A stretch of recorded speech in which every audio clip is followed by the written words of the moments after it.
This is a very beautiful sycamore slab, 7 foot long by 3 foot wide. Got some bug galleries in there, which they're no longer here, but that's what they leave behind as they burrow through the wood. And got some nice grain. There's an old limb. Another limb right here that was trimmed off years and years ago. If you count the rings, we'll tell you how long ago the tree was trimmed.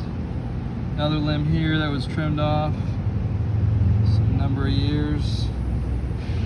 And we got some spalting throughout here.